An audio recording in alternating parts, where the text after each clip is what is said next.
Hello, मेरा नाम है श्रेयस और मैं आप सबका स्वागत करता हूं मेरी कुकिंग चैनल में जिसका नाम है कुक विद श्रेयस। और आज हम बनाएंगे काजू मसाला करी।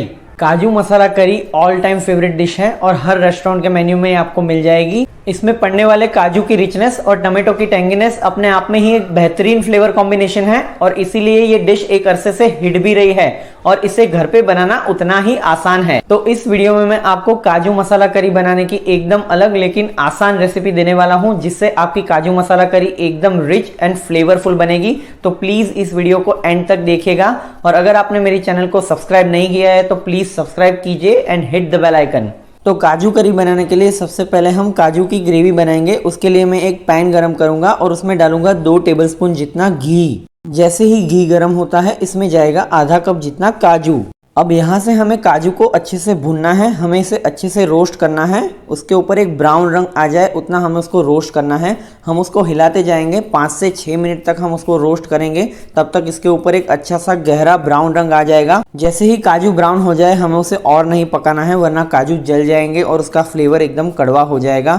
अब इस स्टेज पे हमें इसमें डालना है एक अनियन। मैंने यहाँ पे एक मीडियम साइज का अनियन लिया है जिसको मैंने स्लाइस में काट लिया है। साथ में इसमें जाएगी 5 से 6 गार्लिक क्लोव्स और उसके साथ में जाएगा आधा इंच जितना अदरक का टुकड़ा जिसको मैंने पील करके काट लिया है। और इसके साथ जाएगी 1/4 टीस्पून जितनी ग्रीन चिली पेस्ट। यहाँ से हम इसे 2 से 3 मिनट तक स्टर करते हुए पकाएंगे। हम इसे अच्छे से सौते करेंगे ताकि सारी चीज़ें अपना कच्चा फ्लेवर छोड़ दे और अच्छे से पक जाए। हमें इसे ज़्यादा नहीं पकाना है, हमें इसे ब्राउन नहीं करना है, बस अनियंस थोड़े से सॉफ्ट हो जाए और पिंक हो जाए तब तक ही हम इसे पकाएंगे। जैसे ही अनियंस सॉफ्ट हो जाते हैं मैं इसमें डालूंगा टमाटर। मैंने यहाँ पे 3 से 4 टमाटर लिए हुए हैं जिसको मैंने बड़े बड़े टुकड़ों में काट लिया है।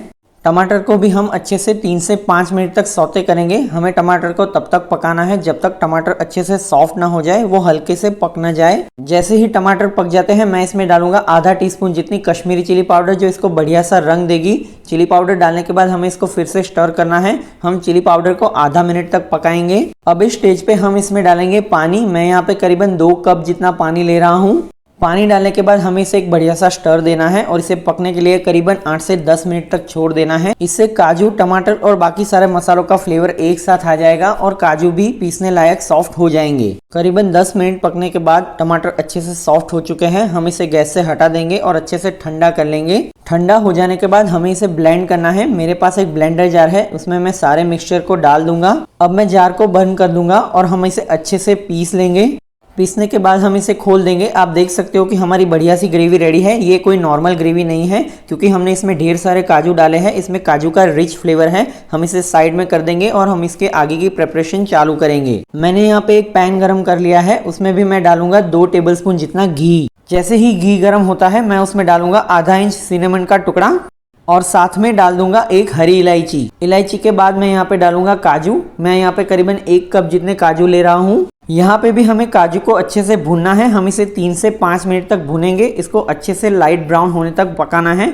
यहाँ पे 2 चीजें होगी, काजू का फ्लेवर भी बढ़ जाएगा और उसकी क्रंचीनेस भी बढ़ जाएगी जो सब्जी में हमें अच्छा सा टेक्सचर देगी। आप देख सकते हो कि काजू पे अच्छा सा लाइट ब्राउन रंग आ चुका है। अब हम इसमें डालेंगे ग्रेवी जो हमने पहले से बना के रखी हुई है। हम उसमें पूरी ग्रेवी डाल देंगे। अब यहाँ से हमें ग्रेवी को आगे कुक करना है। हम इसे करीबन 8 से 10 मिनट तक पकाएंगे ताकि उसके सारे फ्लेवर्स बाहर आ जाए और ग्रेवी अच्छे से पक भी जाए। यहाँ पे अगर आप चाहो तो उसकी कंसिस्टेंसी एडजस्ट करने के लिए आप पानी भी डाल सकते हो, लेकिन मुझे यहाँ पे ज़रूरत नहीं है तो मैं नहीं यूज़ कर रहा हूँ। फिलहाल ये ऑलरेडी थोड़ी थिन लग रही है, लेकिन जैसे ही ये पकती जाएगी उसकी कंसिस्टेंसी भी एडजस्ट होती जाएगी। अब फ्लेवर्स की बात करें तो ग्रेवी एकदम फीकी है तो उसमें कुछ और फ्लेवर्स ऐड करने के लिए हम डालेंगे पाउडर मसाले। मैं यहाँ पे डालूंगा 1 टेबलस्पून जितनी कश्मीरी चिली पाउडर। साथ में जाएगा 1 टेबलस्पून जितना धनिया पाउडर, आधा टेबलस्पून जितना भुना जीरा पाउडर, आधा टेबलस्पून जितना सौंफ का पाउडर और मसालों के साथ हम डाल देंगे थोड़ा सा नमक। अब मसाले डालने के बाद हमें ग्रेवी के अंदर इसे अच्छे से मिक्स करना है। इसे स्टर करते हुए करीबन 2 से 3 मिनट तक पकाना है ताकि मसाले भी अच्छे से पक जाए और उसका कच्चा फ्लेवर छोड़ दे। मैं इसे पिछले 10 मिनट से पका रहा हूँ। आप देख सकते हो कि ग्रेवी अच्छे से थिक हो चुकी है। इसकी कंसिस्टेंसी वैसी हो चुकी है जैसी हमें चाहिए थी। अब हमें इसकी आगे की प्रोसेस करनी है। अब इस स्टेज पे हम इसमें डालेंगे करीबन 1 कप जितनी फ्रेश क्रीम। क्रीम को हमें स्टर करते हुए ग्रेवी के साथ मिला देना है। जैसे ही आप क्रीम को ग्रेवी के साथ मिला दोगे इसका रंग एकदम लाइट और हल्का हो जाएगा। साथ ही क्रीम इसको एक्स्ट्रा रिचनेस देगी और सारे फ्लेवर्स को एक साथ ले आएगी। यहाँ से हमें इसे ज़्यादा पकाना नहीं है, बस फिनिशिंग टचेस बाकी है। मैं इसमें डालूंगा 1 टीस्पून जितना गरम मसाला पाउडर। गरम मसाला डालने के बाद हमें इसे अच्छे से मिक्स कर देना है ताकि गरम मसाला अच्छे से मिल जाए। लास्ट में हम इसमें डाल देंगे कटा हुआ हरा धनिया, जो इसको एक फ्रेशनेस देगा।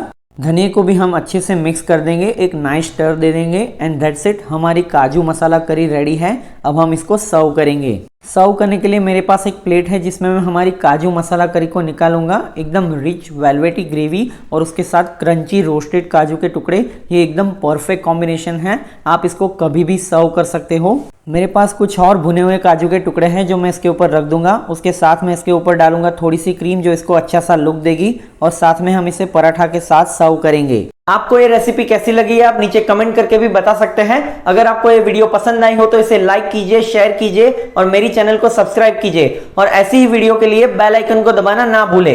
तो मैं आपको मिलता हूं अगले वीडियो में ऐसी ही एक आसान रेसिपी के साथ। तब तक कीप कुकिंग।